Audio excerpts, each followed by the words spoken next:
நீதிமன்றம் வதைக்க வேண்டும். இதோடு சேர்த்து ஒரு முக்கியமான விஷயத்தையும் பேச வேண்டும் என்று நினைக்கிறேன். 1/7/2026 அன்று டைரக்டர் ஜெனரல் ஆஃப் போலீஸ் அவர்கள் அலுவலகத்தில் இருக்கக்கூடிய பொது தகவல் அதிகாரிக்கு ஒரு ஆர்டி அப்ளிகேஷன் அனுப்பினேன். என்னவென்றால், எனக்கே என் மேல எத்தனை கேஸ் இருக்குன்னு தெரியல.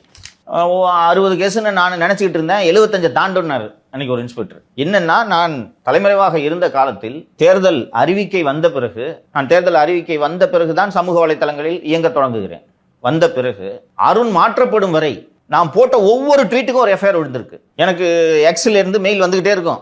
போலீஸ் இதை கேட்டுக்கிறாங்க, அதை கேட்டுக்கிறாங்க, உங்க அக்கௌண்ட்டை சஸ்பெண்ட் பண்ண சொல்றாங்கன்ட்டு. நான் அந்த லெட்டரை எடுத்து போடுவேன். டே, உங்களுக்கு வேற வேலைட்டே இல்லையாடா, என்னடா பண்ணுகிறீங்க அப்படின்ட்டு அப்போதே போட்டு சென்னை காவல்துறையை டேக் செய்வேன். ஸோ அதனால 75 கேஸ் எத்தனைன்னு தெரியல. ஆக்சுவலி இது அத்தனை விவரங்களும் டிஜிபி அலுவலகத்தில் இருக்கிறது.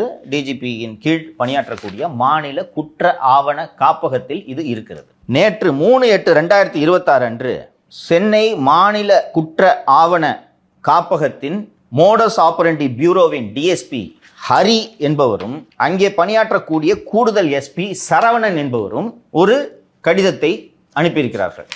நான் என்ன மாதிரி விஷயங்கள்லாம் கேட்டிருந்தேன்னா, name of the accused, crime number, date of registration, எந்த போலீஸ் ஸ்டேஷன், என்ன